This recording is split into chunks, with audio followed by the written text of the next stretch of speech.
One country just looked at Google, Amazon, and Microsoft and said, "We will build our own AI backbone without you." And they found partners who can actually pull it off. That story alone changes a lot about who wins the AI infrastructure race. But across India today, there are 5 other moves happening at the same time: a metric that died, a conglomerate that split, and a filing that stayed hidden. We will unpack all of it, starting with the one that could reshape who controls data in the world's fastest-growing economy.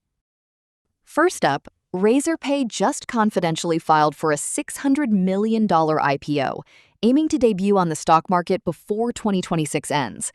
The Bengaluru fintech was last valued at $7.5 billion, and it is choosing the public route right as it goes head-to-head with Paytm, PhonePe, and other payment heavyweights.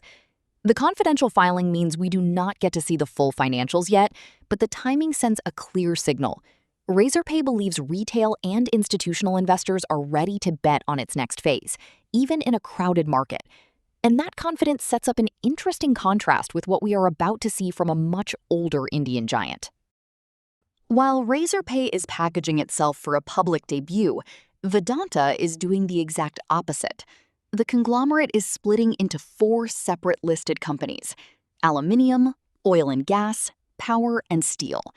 If you hold Vedanta stock, you will get 1 share in each of the 4 new entities. The logic here is something investors have been asking for years. Pure-play companies trade at better valuations because the market can price each business on its own without the conglomerate discount that hides value. An investor who wants metals exposure does not have to also own oil, and vice versa. It is a clean breakup designed to surface hidden value. But speaking of clean breaks from the past, the next story takes that idea to a completely different level. This is the one that should make Silicon Valley nervous. India and the UAE have partnered with Abu Dhabi's G42 and American chipmaker Cerebras to build a homegrown AI supercomputer. And here is what makes it different. This is not just another customer renting space on Amazon Web Services or Microsoft Azure. This is sovereign compute. The infrastructure is deliberately built to sidestep the cloud dominance of Google, Microsoft, and Amazon. The goal is direct control over data, hardware decisions, and AI training pipelines. The message is blunt.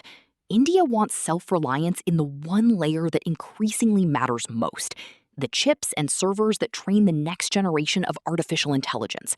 It is a big strategic bet, and it lands at a moment when the economy underneath all of this ambition is starting to show some strain.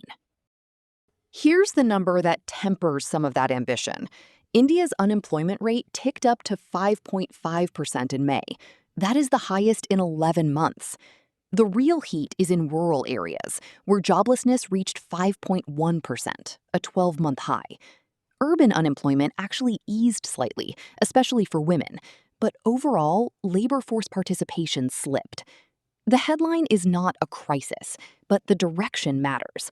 A softening labor market makes all of these structural bets, the IPOs, the demergers, the sovereign AI, feel more urgent. Growth has to create jobs.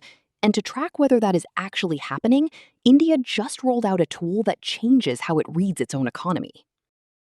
India released its first ever producer price index today, covering both goods and services. This is not just a new statistical report.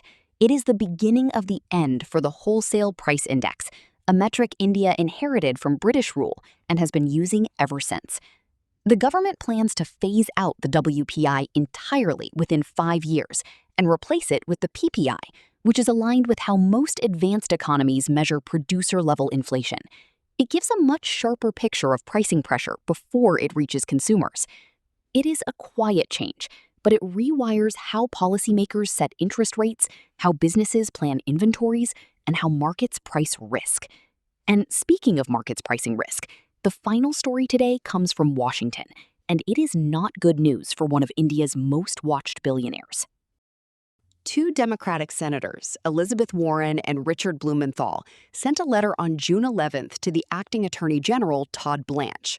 They want to know why the Justice Department dropped fraud and bribery charges against Adani. The senators warned that the decision could look like a transactional approach to justice and that it might undermine confidence in US-India business relationships. The Adani legal saga is not over, and now it is getting fresh oxygen on Capitol Hill, just when the billionaire was hoping to move on.